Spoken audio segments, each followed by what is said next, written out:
नमस्कार। मयूरभंजर एबे मोहन माझी सरकार दुई जन बड़ नेता एबे मंत्री अछंती। जड़े होचंती जंगल परिवेश विभाग मंत्री गणेश राम सिंह खुंटिया आउ जड़े नगर उन्नयन विभाग मंत्री सी होचंती कृष्णचंद्र महापात्र। तेज आज सत्यपाठ रे प्रश्न होची जे ये गणेश राम सिंह खुंटिया आउ कृष्णचंद्र महापात्र एमानकर कहीं एते जिद लगी एते शौक कहीं जे निज जिल्लार गछ काटिकी जंगल काटिकी सफा करिकी ता दिहरे बस स्टाण्ड तैयारी करिवे। जड़े होचंती निजे जंगल विभाग मंत्री से जिल्लार गणेश राम सिंह खुंटिया एबे तांको विभाग उपरे विराट बड़ प्रश्नवाची आछि। आ कृष्णचंद्र महापात्र जिद उपरे जोरदार प्रश्न आछि। कारण यहाँ नहीं जो प्रसंग आम कहूँ ताऊँ कि जो बारीपदारे जो आईएसबीटी बा बस स्टाण्ड तैयारी करा जाउची या पूर्वर सत्यपाठ रे खबर को आम प्रथम चलैलु जे किभली 5 एकर जमी उपरे थिबा हजार हजार गछ को काटिकी सफा कर दियागला केवल गोटे 2 दिन भितर आ ताहा पुणी बस स्टाण्ड पाई। यहाँ नहीं कि प्रश्न उठला कौन बारीपदारे अल्टरनेटिव बारेन जगह अच्छी ना नहीं ना ये एकमात्र जगह थिला जो जगार कि गछ काटिकी जंगल सफा करिकी बस स्टाण्ड हबार एकमात्र केवल विकल्प थिला आउ किछि नथिला। एबे यहाँ परे खुळु खुळु जना पड़िला ए मामला एबे एनजीटी को जाइछि। नेशनल ग्रीन ट्रिब्यूनल ए बाबद रे राज्य सरकार विभिन्न विभाग जो माने डील करूचंती ओडिशा बायोडायवर्सिटी बोर्ड मयूरभंजर जिलापाल मयूरभंजर डीएफओ राज्य सरकार ए समस्त को नोटिस करचंती। आगामी जनवरी 6 तारिख दिन यार शुणाणी अछि। एबे मामला गला अदालत को बा काठगड़ा को।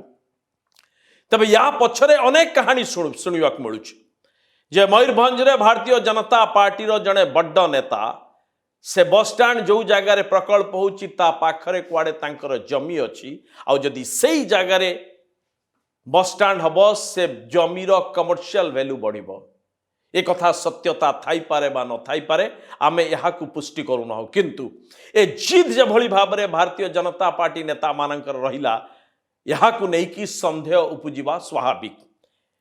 एबे कथा धरा पड़ुछि जे जो 5 एकर जमी उपरे जंगल काटिबा को 15 डिसेम्बर 2025 रे अनुमति देले डीएफओ मयूरभंज तार ठीक 2 दिन 17 तारिख दिन पाखापाखी 5000 गछ को काटी दियागला। सरकारी भाव में कह जाउछि 1799 बा 2000 गछ किंतु आमे कहूँ 5000 एइथिपाई जे फॉरेस्ट डिपार्टमेंट सही गछ गुडी को काउंट करता है जो गछर जो मोटे गर्थ होची 30 सीएम की समथिंग तार गोटे हिसाब अच्छी सेतिकी 30 तार मेजरमेंट यूनिटा कौन अच्छी साकु केवल कैलकुलेट करता मोटा गछ को कैलकुलेट करता है आउ टिके सरू टिके ताटू अल्प सरू गछ को कैलकुलेट करना था किंतु से गछ गुड़िकर ग्रोथ थाए अर्थात से गछ गुड़िक मिसेबे 5000 गछ हम किंतु एबे जना पड़ुछि प्रथमे सरकार पक्षर कहगला ताहउछि रेवेन्यू लैंड ताहउछि राजस्व जमी थिला तेणु यहाँ बा ए जगार बस स्टाण्ड करिवार कौनसी असुविधा नथिला किंतु से जगार जे पूरा पूरी भाव में जंगल थिला ये ड्रोन विजुआल देखंतु ये ड्रोन विजुआल दर्शई दब जे आख पाखरे केमती घंच गछंकर जंगल अछि बा पूरा ग्रीन वेजिटेशन अछि सेई पाखरे माने काटिकी सफा कर दैछंती। यहाँ होची जे किभली राति अधिया को स्वार्थ पाई कले आ दुर्भाग्य मयूरभंजर नेता एबे राज्य सरकार मंत्री जंगल विभाग गणेश राम सिंह खुंटिया और विभाग यही भूल कला। एबे वास्तव में जना पड़ुछि जे 2016 मसीहा फेब्रुआरी रे संपृक्त जमी को अर्बान फॉरेस्ट हिसाब रे डिक्लेयर करा जाइछि आ मयूरभंजर फॉरेस्ट डिपार्टमेंट यहाँ उपरे जंगल सृष्टि करिछि वृक्षरोपण करिछि जंगल तैयारी करिछि किंतु जमी की जितेबाला दिगला केवल रेवेन्यू लैंड दर्शैकी दे दिगला।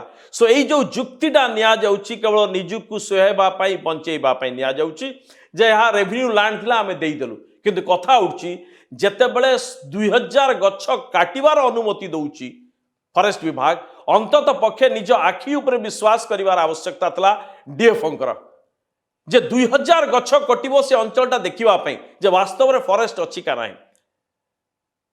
सुप्रीम कोर्ट तांकर जजमेंट रे स्पष्ट भाव में कौन फॉरेस्ट ता विषय से व्याख्या कर देइछन्ते गोदावरण केस रे। से जमी जो किसमर थाउ जदि ता उपरे गछ जंगल सृष्टि होइछि ताकू कंसीडर करा जिवो जंगल जमी हिसाब रे। किंतु केंद्र सरकार को 1980 मसीहा नियम अनुजाई केंद्र सरकार ठू ए जमी कन्वर्सन पाई अनुमति अणा जाई ना। एक एबे जो मामला जाइछि अदालत को एथिरे केंद्र सरकार नियम 1980 केंद्र फॉरेस्ट डिपार्टमेंट नियम अनुजाई केंद्र सरकार अनुमति आनिबा पई कुहा जाइछि आ केते गछ एक्चुअली कटा जाइछि तार काउंट करिबा पई कुहा जाइछि। ये ड्रोन विजुअल दर्शाउछि केते माइंडलेसली डिसीजन निया जाइछि केही माइंड अप्लाई करना। ये जानि सुनी कि ना संपृक्त नेता बा मंत्री चापरे काम करागला ताहा बे सबुठु बड़ प्रश्नवाची। मयूरभंज डीएफओ प्राथमिकता कौन जंगल काटिकी सफा करदेवे ना जंगल सुरक्षा करेंगे। शुणा जाउछि या पूर्वर जे डीएफओ थिले सी ए प्रपोजाल को ना करथिले जोंथि पई तांकु कुआडे बदली करागला। नुआ डीएफओ ऊपर चाप पड़िला आ मुआ डीएफओ बिचरा चाप आगे मुंड नई देले आउ निष्पत्ति नहीं गले गछ जंगल काटिबा पई। एपटे एक पेड़ माँ के नाम पर चली ड्रामाबाजी सेपटे गछ कटारे सरकार मशगुल अछंती। एबे कथा उठी जे ओडिशा बायोडायवर्सिटी बोर्ड को मध्य नोटिस आइछि। ये ओडिशा बायोडायवर्सिटी बोर्ड काम कौन ये केबे तैयारी हितला 2009 मसीहा रु तैयारी हेलानी। यार काम होउछि बायोडायवर्सिटी रो सुरक्षा बा कंजर्व करिवा पई। एथिरे गणेश राम सिंह खुंटिया अछंती अध्यक्ष एथिरे additional chief secretary Satyabrata Sahu अछंती आउ एथिरे पंत बाबूजी आरसीसी एपीसीसीएफ ये मध्य एथिरे अछंती मेंबर अछंती। ये तीन जण अभिज्ञ लोक थिबा बेले मयूरभंज रे गछ कटा जोठी बुझी पारुथिबे जे शासन को आसला परे नेतांक स्वार्थ पाई किभली परिवेश सहित खिलवाड़ करा जाउची पर्यावरण को काटिकी ध्वस्त विध्वस्त करा जाउची आउ सबु डिपार्टमेंट जो गुडी कर काम होउची मैंडेट होउची to protect forest to conserve environment और सही माने समस्ते ये मुक साखी कि चुपचाप रह गले। से नेतांकर दबदबा देखंतु जोथि पाई कि फॉरेस्ट डिपार्टमेंट पूरा चुप बसी पड़ला जोथि पाई कि फॉरेस्ट मिनिस्टर चुप बसी पड़ले बायोडायवर्सिटी बोर्ड चुप बसी पड़ला एमाने समस्ते चुप बसी पड़ले आउ गोटे दिन भितर 5000 गछ को काटिकी सफा कर दिया गला। ए पाख ड्रोन ने देखंतु केते घंच जंगल अछि आउ सेई पेचटा काटी उड़े दिया गला। ये दर्शाउछि जे मोहन माझी सरकार कुहा जाउछि जे आदिवासी लोक मानकर नेचर प्रकृति पहाड़ झरणा जंगल जल प्रति विशेष दुख सहानुभूति आदर आ भल पाइबा अछि। किंतु लागुची जो आदिवासी माने नेता मंत्री शासन दलर शासन क्षमता को पड़े आसंती से चौकी बसिला परे बोध हुए ये आदिवासी ए प्रकृति सुलभ गुण प्रकृति को भल पाइबा एटा बोध हुए सी हरई बसंती ता न होइतले गणेश राम सिंह खुंटिया आखि आगे गाँ रे गछ कटा हो गला 5000 चुप बसी पड़े समस्ते। नमस्कार।